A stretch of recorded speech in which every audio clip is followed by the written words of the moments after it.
चलो ठीक है, मेरे ख्याल से बच्चे आते रहेंगे, हम कंटिन्यू कर लेते हैं। यूँ ही पेपर की वजह से डिले हुआ है।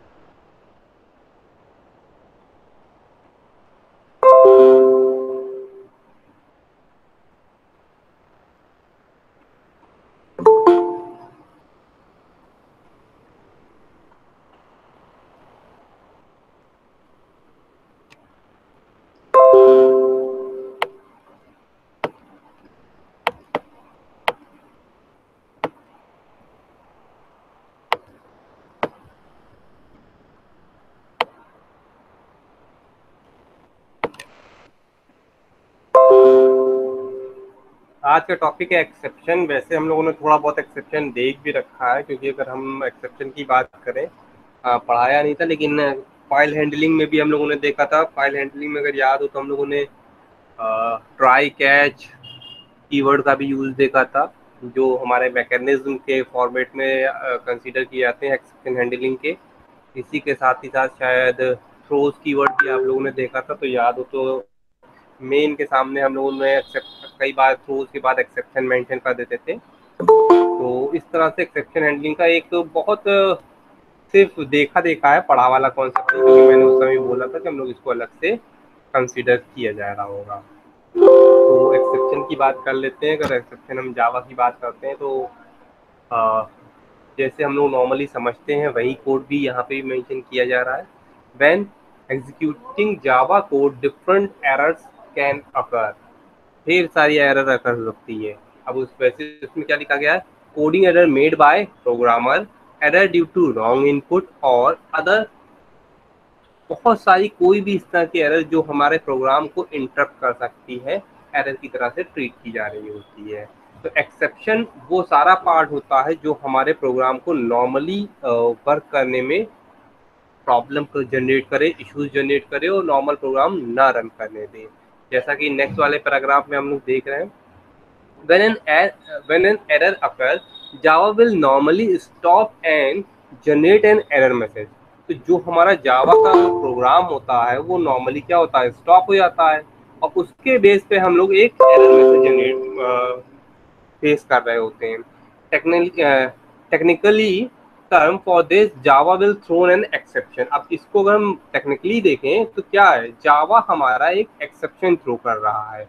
तो ये थ्रोइंग एन एक्सेप्शन हो जाता है, यानी कि हमारे पास अगर हम इसको थोड़ा सा और ध्यान दें तो यहाँ पे हमारे पास बहुत सारे इनबिल्ट क्लासेस हैं, और हम आगे जाके देखेंगे तो हम लोग खुद भी अपनी एक्सेप्शन बना सकते हैं।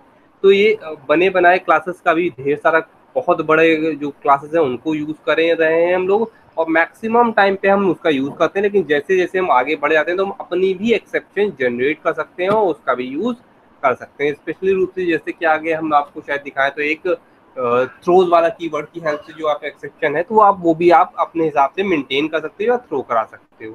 तो जो भी मैसेज आप चाहोगे वो भी आप प्रोवाइड कर सकते हो। तो वैसे आप पूरी एक्सेप्शन की पूरी क्लासेस भी बना सकते हो, कोई इसमें इश्यूज नहीं आते हैं। अब यहाँ पे एक्सेप्शन की बात की जा रही है। What is an exception?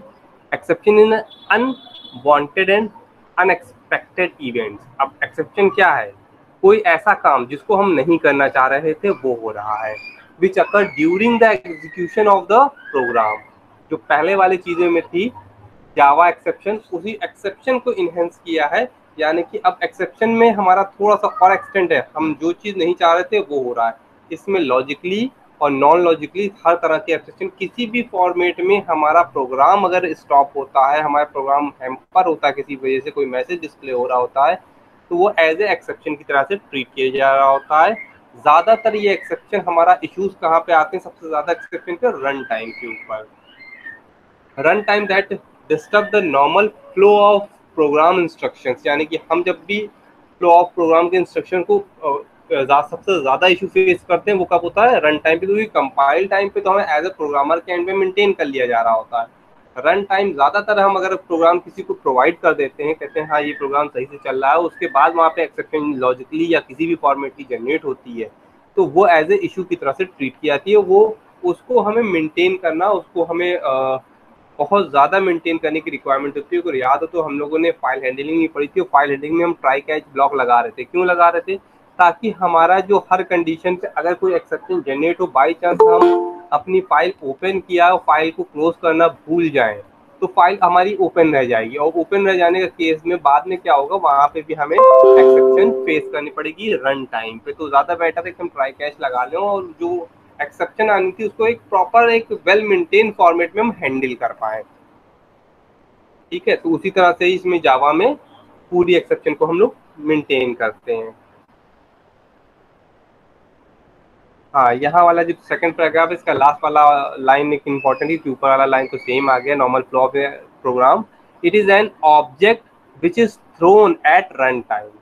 अब यहाँ पे आप कहोगे हमने तो ऑब्जेक्ट बनाया नहीं, तो ऑब्जेक्ट कैसा है, ये ऑटोमेटिकली जब भी आप कोई चीज थ्रोन कर रहे होते तो जावा का जेवीएम और बहुत सारे मैकेनिज्म इस पे वर्क करते हैं, पूरा उसको रैप करके एज ए ऑब्जेक्ट की तरह से थ्रो कर रहे होते। तो वही एक आया था, चाहे वो मेथड से आपने किया तो मेथड ऑब्जेक्ट बना के सेंड कर देगा।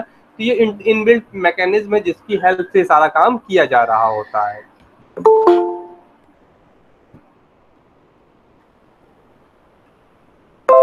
एरर और एक्सेप्शन, अब देखो अगर हम बहुत ध्यान से देखें तो एरर और एक्सेप्शन दो अलग चीजें नहीं है, लेकिन यहाँ पे हमारे आगे जाके दो क्लासेस भी बाइफरकेट किए गए, क्योंकि एरर को एक्सेप्शन से अलग रखा गया, क्योंकि एरर हमारा एक ऐसा पार्ट आ जाता है जो हमारे प्रोग्राम को कहीं ना कहीं जबरदस्ती फोर्सफुली डिस्टर्ब कर ही देता है, लेकिन एक्सेप्शन को हम लोग हैंडल कर लेते हैं। तो यहाँ पे हम समझेंगे एरर क्या है और एक्सेप्शन क्या है, सबसे स्पेशली रूप से हमारे प्रोग्रामिंग के कॉन्सेप्ट को लेके, क्योंकि एरर और एक्सेप्शन अगर हम देखें तो एरर को ही मैनेज करने के लिए एक्सेप्शन हैंडलिंग की जाती है, यानी कि एक्सेप्शन तो एक चीज नहीं है, वैसे दो है, क्योंकि प्रोग्रामिंग के जो यहाँ पे हमने क्लासेस बनाए गए हैं वहां पे डिफरेंस आ रहा है, इसलिए हम एरर को समझेंगे। An error indicate the serious problem, इन्होंने क्या कह दिया, serious problem that a reasonable application should not try to catch. अब यहाँ पे क्या है, जो हमारी एप्लीकेशन है उसको वो कैच नहीं कर पा रही है, तो हमारी एरर है। यानी कि अगर हमने ये कह दिया कि हमने कोई प्रोग्राम बनाया है और उस प्रोग्राम को हम रन करा रहे हैं, एक तो ये हो गया जो हम लोग छोटे छोटे प्रोग्राम बनाते हैं, एक वो हो गया जो इससे प्रोजेक्ट। तो यहाँ पे जो प्रोग्राम एप्लीकेशन से मतलब है, application in the sense project से है, जो काफी लार्ज हो सकते हैं, और ये भी हो सकता है कि हमारा जो सिस्टम जिसको हम यूज कर रहे हैं वो काफी फिल हो गया हो, मेमोरी की उसमें स्पेसेस कम हो, उसके बाद हमने एप्लीकेशन को रन कराया और उसके अंदर हम डेटाबेस की एंट्रीज कर रहे हैं, कुछ और ऐसा काम जहाँ पे हमारा डेटाबेस ऑक्युपाई कर रहे हैं, वहां पे ये भी हो सकता है कि हमारी मेमोरी का स्पेस ही कम पड़ जाए जिसकी वजह से एरर मेंटेन हो। तो अब इस तरह की जो एरर्स आ रही हैं इनको हम लोगों ने एरर कंडीशन पे डाला है, जो हमारे नॉर्मल ट्राई कैच और इस तरह की कीवर्ड से इजीली हैंडल नहीं हो सकती हैं, उसलिए ऊपर उनको एरर की कंडीशंस में प्रोवाइड कर दिया, उनको भी मेंटेन करने के लिए वैसे क्लासेस बनाए गए हैं। और हम एक्सेप्शन नीचे वाला है तो आप देख ही सकते हो, उसमें ट्राई कैच मेंशन ही कर दिया है, तो दोनों चीजें आप ऑलरेडी कंसीडर कर ही रहे हो। एक्सेप्शन की हायरार्की, जो भी हम बात कर रहे थे उसको हम बहुत अच्छे से कहाँ से समझ सकते हैं, एक्सेप्शन की हायरार्की के थ्रू हम इस चीज को और अच्छे से समझ सकते हैं। अब इनको पहले देखते हैं क्या क्या चीजें हैं, फिर उसके बाद हम आगे समझेंगे इसको। ऑल एक्सेप्शन एंड एरर्स, दो चीजें, all exceptions and error types are subclasses of throwable. तो ये क्या रहे हैं, जो थ्रोएबल क्लास है वो सारा हमारा मेन क्लास आ रहा है और उसके अंडर में एक्सेप्शन की क्लासेस आ रही हैं और एरर की क्लासेस आ रही हैं, चाहे जितनी भी एरर की क्लासेस हो, जैसे भी हम लोगों ने एरर देखा था ऊपर वाले स्लाइड में, और एक्सेप्शन दोनों ही देखे थे, तो ये दोनों ही क्लासेस थ्रोएबल के अंदर कंसीडर किए जा रहे हैं अगर हायरार्की हम देखेंगे तो एक काम करते हैं, पहले हम आपको हायरार्की दिखाते हैं और फिर ये एक्सेप्शन और एरर को फिर से पढ़ते हैं। यहाँ पे देखो एक हायरार्की बनी है, सबसे पहले है ऑब्जेक्ट। अगर ऑब्जेक्ट को हम लोगों को ध्यान में आया तो ऑब्जेक्ट ऑलवेज सबसे टॉप पे रहता है, जितने भी ट्राई कैच और जितने भी हमारे डेटा टाइप्स होते हैं उन सब में ऑब्जेक्ट क्लास सबसे टॉप पे रखा जाता है, ताकि हम किसी भी क्लास का डेटा को हम ऑब्जेक्ट के रेफरेंस में या फिर ऑब्जेक्ट के अंदर स्टोर कर सकते हैं, यानी कि ऑब्जेक्ट क्लास के रेफरेंस वेरिएबल में या फिर ऑब्जेक्ट क्लास के ऑब्जेक्ट जो होगा आपने वेरिएबल डिक्लेयर किया होगा उसके अंदर भी किसी भी इस तरह के जो उसके अंडर में आते हैं, जो उसके नीचे क्लासेस डिफाइन हैं, उनके हम डेटा या फिर रेफरेंस मेंटेन कर सकते हैं। इसी में ही आता है थ्रोएबल, यानी कि ऑब्जेक्ट क्लास के ही अंदर आता है थ्रोएबल, और थ्रोएबल का क्लास को दो पार्टों में डिवाइड किया गया है। अब यहाँ पे आप क्लियर कट देख रहे होगे, एक आ गया है एक्सेप्शन और दूसरा आ गया है एरर।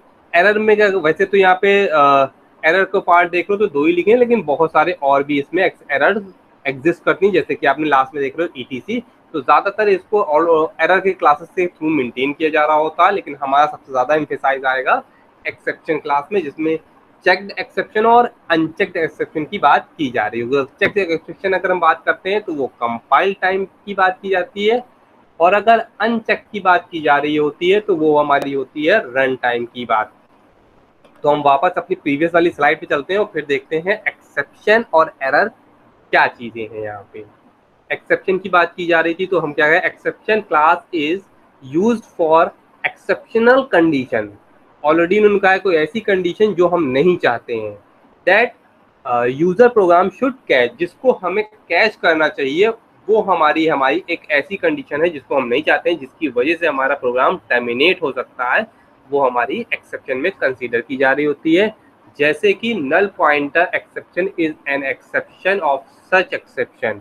नल पॉइंटर कोई आपने स्ट्रिंग लिया, string S as equal to null कर दिया और सेमीकोलन लगा दिया, फिर आप चाहते थे कि उसके अंदर कोई स्ट्रिंग स्टोर की हो, बाय मिस्टेक आप ऐसा हो गया कि हमने उस वेरिएबल के अंदर स्ट्रिंग स्टोर नहीं की, और हम उसमें क्या कर रहे हैं, उसकी लेंथ प्रिंट कराना चाह रहे हैं या कुछ और उसके ऊपर वर्क करना चाह रहे हैं, तो ऑटोमेटिकली क्या मिलेगा उसमें, पर्टिकुलर उस वेरिएबल के अंदर हमें नल मिलेगा, ना कि नल पॉइंटर एग्जिस्ट कर रहा होगा, ना कि किसी भी स्ट्रिंग की लेंथ।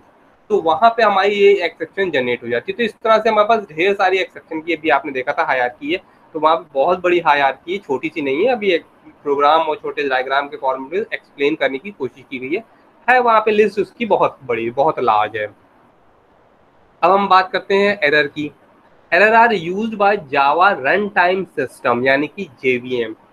सबसे ज्यादा एम्फेसाइज उन्होंने JVM और JRE की बात कर दी है, क्योंकि JVM और JRE की हेल्प से सबसे ज्यादा एरर्स को इनको मेंटेन किया था, क्योंकि वो जो है नॉर्मल हमारे एक्सेप्शन के वर्किंग से बाहर आ जाती हैं।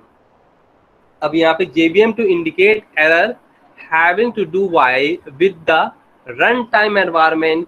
अब रन टाइम एनवायरमेंट के थ्रू ही आप इसको मेंटेन करते हो, तो हमारा वहां पे क्या है, तो रन टाइम एनवायरमेंट में ही एरर जनरेट की जा रही होगी।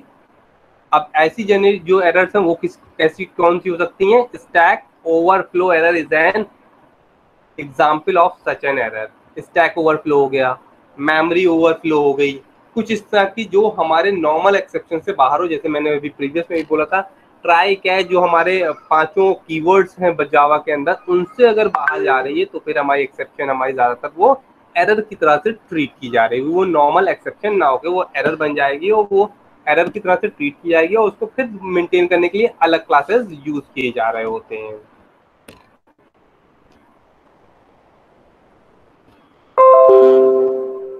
अब ज्यादातर हम डिफॉल्ट एक्सेप्शन की भी बात कर लेते हैं, फिर हम अपने नॉर्मल एक्सेप्शंस पे, यानी कि जो हम प्रोग्राम्स देखते हैं, जो हम ट्राई कैच लगाते हैं, उनकी बात करेंगे।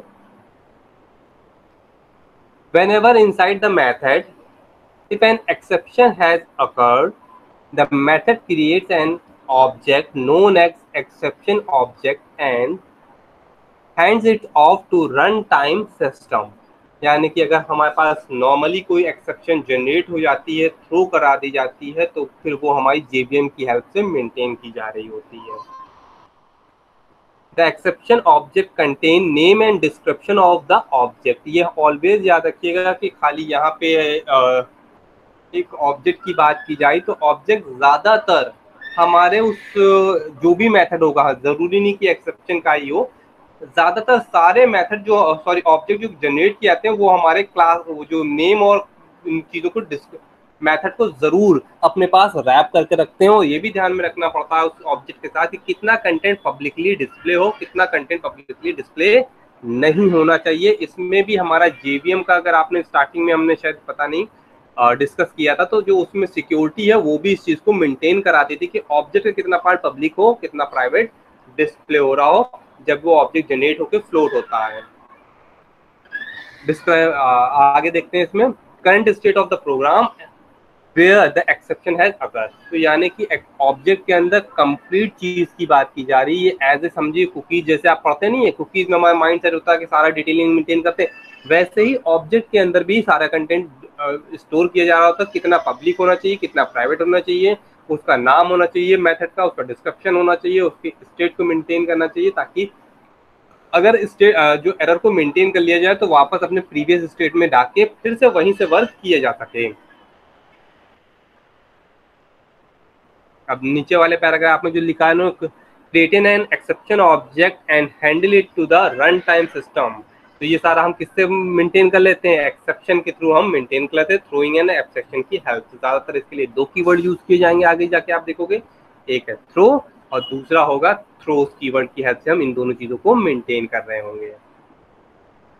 There might be a list of methods that had been called. ढेर सारे मेथड है जिनको हम कॉल करते हैं to get the methods where exception was occurred. जो भी अकर हो रही है। अब इसमें से मेन चीज जो सबसे लास्ट वाली लाइन लिखी है, the order list of the method is called stack. ढेर सारे ऑर्डर लिस्ट होते हैं मेथड के, उनको हम कॉल्ड स्टैक भी बोल रहे होते हैं। अब मेन पार्ट आ रहा है जहाँ से हम लोग अपनी एक्सेप्शन को पढ़ेंगे और जो जनरेट कराएंगे या फिर यूज करेंगे। ये सारा अभी तक जो था हमारा एक्सेप्शन का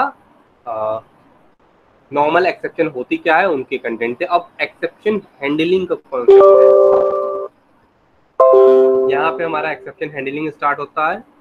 तो देखते हैं एक्सेप्शन हैंडलिंग क्या है। The exception handling in the Java is one of the powerful mechanism to handle the run time errors so that the normal flow of the application can be maintained। यानी कि हम जो भी काम कर रहे हैं अगर हमने उसमें प्रॉपरली एक्सेप्शन हैंडलिंग को अप्लाई किया है, प्रॉपरली एक्सेप्शन हैंडलिंग को मेंटेन किया है, राइट डाउन किया है एज ए प्रोग्रामर के फॉर्मेट में, तो फिर हमारी एरर मैक्सिमम टाइम पे हम मेंटेन कर सकते हैं। और यानी कि जो भी हमने प्रोग्राम एप्लीकेशन सॉफ्टवेयर बनाया है और वो अपने क्लाइंट को प्रोवाइड किया है, तो किसी भी कंडीशन पे फिर वहां पे वो क्लाइंट उस तरह की एरर फेस नहीं करेगा कि उसका पूरा का पूरा प्रोग्राम टर्मिनेट हुआ जा रहा है।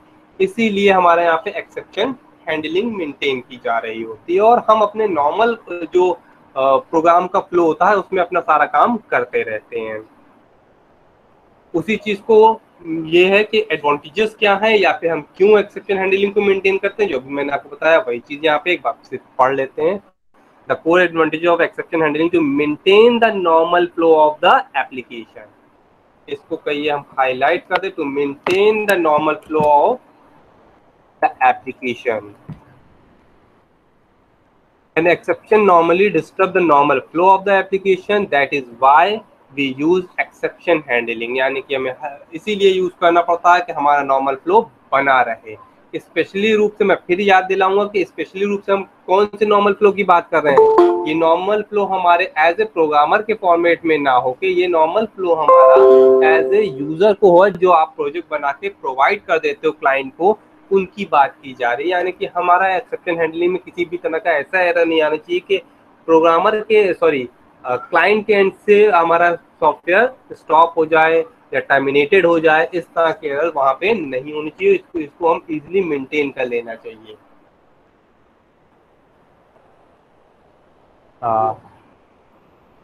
टाइप्स ऑफ, अब यहाँ पे बात करते हैं कि हमारे पास कितने तरह की एक्सेप्शन होती है। तो ऑलरेडी हम लोग अभी दो तरह के एक्सेप्शन क्लासेस के अंदर देख चुके हैं, चेक्ड एक्सेप्शन और अनचेक्ड एक्सेप्शन। चेक्ड एक्सेप्शन की बात अगर हम करते हैं तो इसमें तो आप देख ही चुके हो, साथ ही साथ एक और एक्सेप्शन यहाँ पे मेंशन की गई भी है, आपने देखा होगा, एरर। अब एरर की जब हम बात करते हैं तो एरर में देखिए थर्ड वाला पैराग्राफ स्पेशली रूप से मेंशन किया है ओरेकल की अगर हम बात करेंगे तो ओरेकल के जो हमारा सॉफ्टवेयर है, अगर आप लोगों ने यूज किया हो तो ओरेकल का हमारा डेटाबेस होता है, ओरेकल के जो सॉफ्टवेयर होते हैं वो कहते हैं कि एक और तरह की एक्सेप्शन और हमें इस एरर को भी मेंटेन करना चाहिए। तो ये तीन तरह की एक्सेप्शन हम ओरेकल के बेस पे देखते हैं। ज्यादातर अगर आपसे पूछा जाए तो एक्सेप्शन कितने टाइप्स की होती है, तो आप दो ही पैटर्न की बताओगे, चेक्ड एक्सेप्शन और अनचेक्ड एक्सेप्शन। ठीक है, वैसे हम लोगों ने डायग्राम पढ़ा था तो चेक्ड और अनचेक्ड को देखा था कंपाइल टाइम और रन टाइम के एक्सेप्शन के केस में, इसको हम लोग देख रहे थे। यहाँ पे उन्हीं की चीज़ों को, तीनों चीज़ों को और डिटेलिंग में मेंशन किया गया है। तो हम देखते हैं चेक एक्सेप्शन क्या होती है। The class which directly inherit throwable, अब यहाँ पे ध्यान रखिएगा, थ्रोएबल क्लासेस, ठीक, except run time exception and error. अब यहाँ पे रन टाइम एक्सेप्शन सी में है, और एरर को छोड़ के अगर आप कोई क्लासेस को इनहेरिट कर ले रहे हो तो फिर हमारा वो थ्रोएबल के क्लास के अंदर, वैसे तो थ्रोएबल में सारा चीजें आ जाएगा, थ्रोएबल क्लास की हेल्प से आप यूज करोगे। अब ऐसी चीजों को हम क्या बोलेंगे, चेक एक्सेप्शन। अगर याद हो तो हम लोगों ने पहले इसको क्या बोला था, कंपाइल टाइम पे ही इन सारी चीजों को हम लोग मेंटेन कर लेते हैं, जैसे input output exception, SQL exception, etc, ढेर सारी हमारे पास एक्सेप्शन है, तो उनकी बात की जाएगी। अब यहाँ पे जो आप एसक्यूएल देख रहे हो, इसी तरह से जब ओरेकल की होगी तो ओएलईडीबी करके आएगा, या फिर उसका दूसरा अलग आपका सॉफ्टवेयर आएगा, वहां पे अगर एक्सेप्शन जनरेट हो रही है तो यहाँ पे एरर वाली जनरेट होगी, नहीं तो फिर ये एरर वाली कंसीडर नहीं की जा रही होती है। तो इस, हाँ यहाँ पे देखो जो हम कंपाइल टाइम पे ऑलरेडी यहाँ पे मेंशन किए, कंपाइल टाइम पे ये जनरेट होती है। अब इसी तरह से अनचेक्ड एक्सेप्शन क्या होती है, the class which inherit the run time exception are known as, अब जितनी भी एक्सेप्शन रन टाइम पे जनरेट की जा रही उनको हम क्या कहते हैं, अनचेक्ड एक्सेप्शन। और इसमें कौन सी है, अरिथमेटिक एक्सेप्शन, यानी कि अगर याद हो तो हम लोगों ने बहुत सारे प्रोग्राम बनाए थे डिवाइड बाय जीरो वाले, अगर हम किसी भी वेरिएबल को जीरो से डिवाइड करें तो हमारा अरिथमेटिक एक्सेप्शन जनरेट करेगी। नल पॉइंट एक्सेप्शन जो अभी हम लोगों ने इससे पहले भी डिस्कस किया था, स्ट्रिंग लिया, एक स्ट्रिंग का एक वेरिएबल डिक्लेयर किया, उसमें हमने नल असाइन कर दिया, और हम ये भूल गए कि उसके अंदर जो हमने नल असाइन किया है उस पर्टिकुलर स्ट्रिंग में हमें इनपुट लेना है या फिर हमें डायरेक्टली कोई स्ट्रिंग को स्टोर करना है, तो हमारा नल पॉइंटर एक्सेप्शन जनरेट हो जाएगा। तो इसी तरह से array index out of bound, यानी कि आप कोई ऐसा काम करो कि आपने एरे बना दिया, हो सकता है 5, 10, 15 का एरे बनाया हो, उसकी लेंथ से बाहर जाके, यानी कि आप जो सेक्शन को यूज कर रहे हो तो जितना का भी आपने साइज डिफाइन किया था या फिर मैक्रो बना के उसने आपने उसको एरे के अंदर डिफाइन कर दिया होता है उसको एरे का साइज, उस साइज से अगर एक्सीड करके आप एरे की वैल्यूज को, इंडेक्स को कॉल करना चाहते हो, एक्सेस करना चाहते हो, तो फिर हमारा कौन सा एक्सेप्शन जनरेट हो जाएगा, array index out of bound वाली एक्सेप्शन जनरेट हो रही होगी। अब ये वाली सारी एक्सेप्शन ज्यादातर कहाँ पे मेंटेन होती है, रन टाइम पे। वही इन्होंने नेक्स्ट वाले पैराग्राफ कंपाइल टाइम पे ना होकर रन टाइम पे हो रही होती हैं। अब एरर की बात करते हैं, अगर एरर में है आउट ऑफ मेमोरी एरर, जैसे हम लोगों ने अभी भी देखा था, out of memory error, virtual machine error, और इस तरह की ये सारी एरर जो भी अवेलेबिलिटी में आती हैं वो हमारे एरर के अंदर कंसीडर होती है। इसी के साथ ही साथ हमारे पास अब मेन कीवर्ड्स आते हैं एक्सेप्शन के, जिनकी हेल्प से हम एक्सेप्शन हैंडलिंग परफॉर्म कर रहे होते हैं। तो यहाँ पे हमारे पास है ट्राई ब्लॉक और कैच ब्लॉक। वैसे 5 ब्लॉक्स होते हैं, ट्राई ब्लॉक हो गया, कैच ब्लॉक हो गया, फाइनली हो गया, और थ्रो हो गया, एंड थ्रोज हो गया। तो ये सब पांचों हमारे स्पेशली रूप से जावा के अंदर कंसीडर किए जाते हैं। हाँ, ये ध्यान जरूर रखिएगा, अलग अलग लैंग्वेजेस में ये कीवर्ड्स इंक्रीज और डिक्रीज हो सकते हैं, क्योंकि जावा के अंदर 5 मेंटेन किए गए हैं। ज्यादातर आपको 2 कैच ब्लॉक्स ज्यादातर देखने को मिलते हैं, जिसमें स्पेशली रूप से कहा जाता है ट्राई, कैच, और फाइनली जो तीसरा होता है, ये ज्यादातर सब जगह एग्जिस्ट कर सकते हैं। तो ट्राई ब्लॉक क्या होता है, अगर हम नॉर्मली जानते हैं तो जो भी कोड आप ऐसा लिखते हो जिसमें आपको जैसा सा भी डाउट हो कि यहाँ से एक्सेप्शन हो सकती है, जनरेट हो सकती है, तो वो सारा कोड हम ट्राई ब्लॉक के अंदर मेंशन करते हैं। अगर याद हो तो हम लोगों ने फाइल हैंडलिंग भी मेंशन की थी, तो फाइल हैंडलिंग में जहाँ तक वेरिएबल डिक्लेयर करते थे वहां तक तो कोई इश्यू नहीं था, जैसे ही वेरिएबल के बाद हम फाइल हैंडलिंग की कोडिंग पे वर्क करते थे तो वो सारा कोड हम किसमें मेंशन कर देते थे, ट्राई ब्लॉक के अंदर मेंशन कर देते थे, क्योंकि हो सकता था कि वहां से कोई एरर जनरेट कर जाए। तो हम उसके बाद जैसे ही ट्राई ब्लॉक वाइंड अप होता है तो ठीक उसके ठीक बिलो कैच ब्लॉक को अप्लाई कर देते हैं, ताकि जो भी एक्सेप्शन जनरेट हो जा रही है उसकी वजह से हमारा प्रोग्राम टर्मिनेट ना हो, कि हमें एक प्रॉपर उसकी एरर मैसेज मिल जाए। तो उस एरर को हम मेंटेन कर लेते हैं एक और एक्सेप्शन क्लास के अंदर, और उसका ऑब्जेक्ट प्रोवाइड कर देते हैं। अगर आप उस ऑब्जेक्ट को प्रिंट करा दोगे तो वो एरर भी डिस्प्ले करा देगा, और अपना मैसेज देना चाहते हो तो उस ट्राई ब्लॉक के अंदर आप अपना भी मैसेज प्रोवाइड कर सकते हो। तो अब इनके अकॉर्डिंग देख लेते हैं दोनों में क्या क्या मेंशन किया गया है।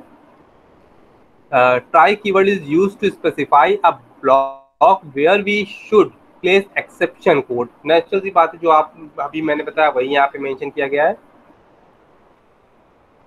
उसके बाद वही बात है, followed by either the catch और फाइनली ब्लॉक। हाँ, फाइनली ब्लॉक की अगर यहाँ पे बात की जाए तो एक चीज और बताते हैं, फाइनली ब्लॉक कंपलसरी ब्लॉक नहीं है, ऑप्शनल ब्लॉक है ना। आप ज्यादातर इसमें आप ट्राई कैच से खाली लिख दोगे तब भी चल जाएगा, और फाइनली अगर मेंशन करते हो तो इसका मतलब ये होता है कि आप कुछ ऐसा काम करना चाहते हो जो हर कंडीशन पे अगर कोई एक्सेप्शन ना भी जनरेट हो तो फाइनली ब्लॉक एक्सिक्यूट ही हो। तो ज्यादातर ये हम लोग काम फाइनली ब्लॉक वाला कभी यूज करते हैं जब हम फाइल हैंडलिंग यूज करते हैं, क्योंकि वहां पे एरर भी सबसे ज्यादा जनरेट होती है। और हमें एक चीज सबसे ज्यादा याद रखना पड़ता है कि जितनी फाइलों को हमने ओपन किया है उतनी फाइलों को हमें क्लोज भी करना है।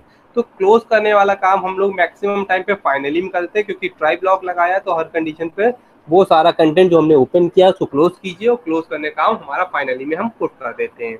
उसमें अगर आपको मैसेज देना है तो आप मैसेज भी दे सकते हो, उसमें भी कोई इश्यूज नहीं आता है।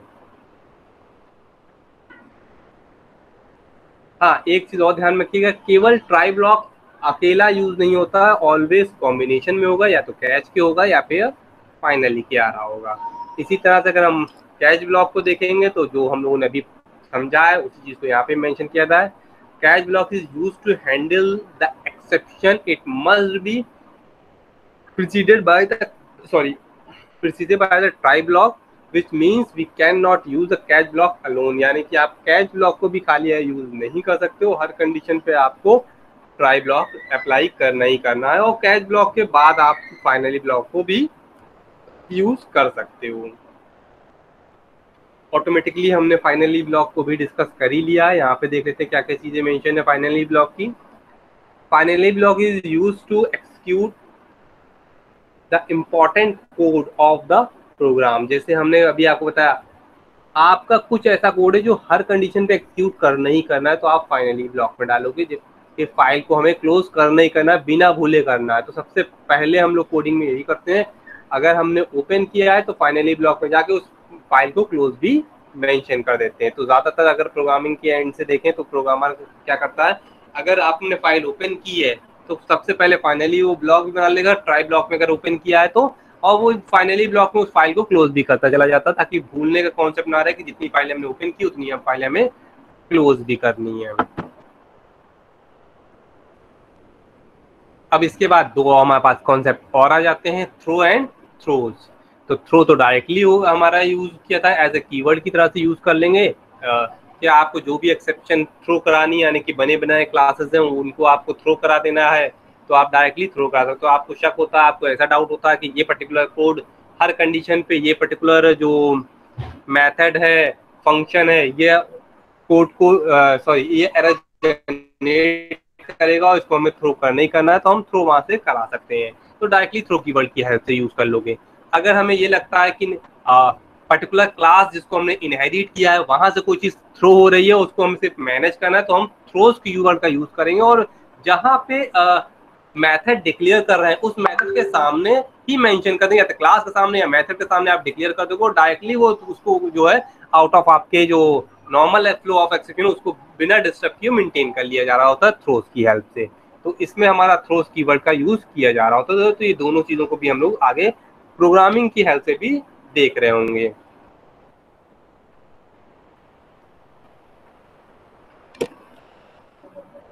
अब जो हम लोगों ने अभी पढ़ा है इनके छोटे छोटे एग्जाम्पल्स भी हैं, फटाफट देखते जाते हैं। अगर कोई चीज़ आप लोगों को ऐसा लगता है कि रन करा के रिक्वायरमेंट हो, आपको नहीं समझ में आई तो बता देना। वैसे बहुत इजी कोड है तो आप लोगों को समझ में आ जाने चाहिए। अब यहाँ पे आप देख रहे होगे पब्लिक क्लास जावा एक्सेप्शन एग्जाम्पल, इसके अंदर मेन अप्लाई कर दिया ट्राई ब्लॉक। अब इसमें ट्राई ब्लॉक में अगर डिवाइड बाय जीरो आपको साफ साफ दिख ही रहा है, अरिथमेटिक एरर आएगी, तो ट्राई ब्लॉक से ये एक एरर जनरेट करेगा, जिसको ये कैच ब्लॉक जो आपको दिख रहा है, ये कैच ब्लॉक इस पर्टिकुलर एरर को मेंटेन करेगा। किसके अंदर, ये एक्सेप्शन जो हमने एक ऑब्जेक्ट ले लिया है ये इसके अंदर स्टोर कर दिया जाएगा, और इसके बाद जो है हमारे पास, इसके बाद जो system dot out dot print error में ई मेंशन किया जा रहा है उसको इस एरर को प्रिंट करा देगा। तो जब जैसे ही वो इस एरर को प्रिंट कराएगा तो ये वाला एरर दिख रही होगी आपको। तो हमारा आउटपुट विंडो में क्या आ जाएगा, कुछ इस तरह के एरर जो ऊपर हमने हाईलाइट किया है वो पूरा आपका एरर का कोड दिखा रहा है, और रेस्ट ऑफ द कोड आप जो है वो आप नीचे मेंशन कर रहे हैं। ये वाला जो कोड है वो नीचे mention, rest of the code by divide by 0 rest of the code, जितना भी आप प्रोग्रामिंग में आप लिख दोगे वो सारा चीजें आउटपुट में डिस्प्ले हो जाएगा। तो ऑलवेज ये याद रखना पड़ेगा आपको, एक कैच ब्लॉक लगाया है तो सॉरी एक ट्राई ब्लॉक लगाया है तो उससे रिलेवेंट हमारे पास एक कैच ब्लॉक भी अवेलेबिलिटी में होना चाहिए। तो अगर कैच ब्लॉक नहीं होगा तो वो भी एज ए एरर की तरह से ट्रीट किया जा रहा होगा। तो हर कंडीशन में ट्राई कैच पूरा कंप्लीट लगाना पड़ेगा, तभी हमारी प्रोग्रामिंग कंप्लीट हो पाएगी। फाइनली ब्लॉक अगर हम बात करते हैं तो एज इट इज जैसे हमने अभी ट्राई क्लास समझा है उसी तरह से हमारा फाइनली ब्लॉक भी आता है। पब्लिक क्लास मेन, अगर आप थोड़ा सा इसको हम और फॉन्ट साइज बड़ा कर देते हैं, एक काम और करते हैं इसमें,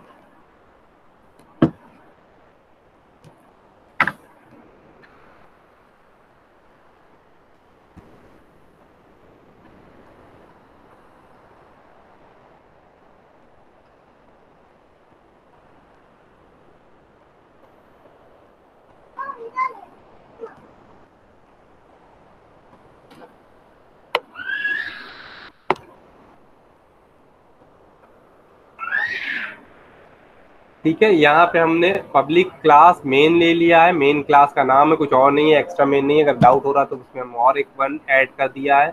इसके अंदर public static void main apply कर दिया है। ट्राई ब्लॉक के अंदर इतना मेंशन किया गया है, क्या मेंशन किया गया है, इंट नंबर, यानी कि ये हमने एरे बनाया है, इसके अंदर 3 की एंट्रीज की है और 3 की एंट्री करने के बाद यहाँ पे अगर हम ध्यान से देखें तो हम नंबर की 10th पोजीशन को प्रिंट करा रहे हैं, जबकि हमने इसके अंदर केवल 3 एंट्रीज की है, यानी कि इसकी 3 इंडेक्स बनेगी 0, 1 एंड 2। और हम किस इंडेक्स की बात कर रहे हैं, 10 इंडेक्स की बात की जा रही है जो एग्जिस्ट नहीं करती। एग्जिस्ट ना करने के केस में हर कंडीशन पे एरर जनरेट होना ही होना है, तो फिर वो एरर जनरेट होके एक्सेप्शन ई के अंदर आ जाएगी। अगर आपको इसको भी प्रिंट कराना तो यहाँ पे जाइएगा, प्लस का साइन के साथ ई आप मेंशन कर दोगे तो इस एरर को भी मेंशन कर दिया जा रहा होगा। अगर अपनी खाली अपनी खुद की एरर देना चाहते हो तो फिर आप इस तरह से directly something went wrong mention कर सकते हो।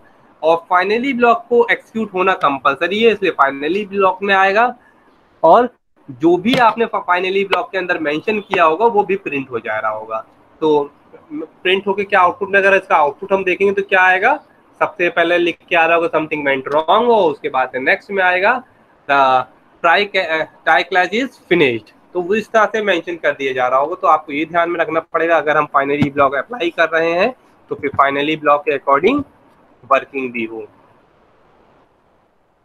और फाइनली ब्लॉक हमेशा तभी यूज करना है जब हमें कुछ कंपलसरी काम करना होता है, तो हम फाइनली ब्लॉक का यूज कर रहे होते हैं, अदरवाइज हम उसका यूज नहीं करते हैं। ऑप्शनल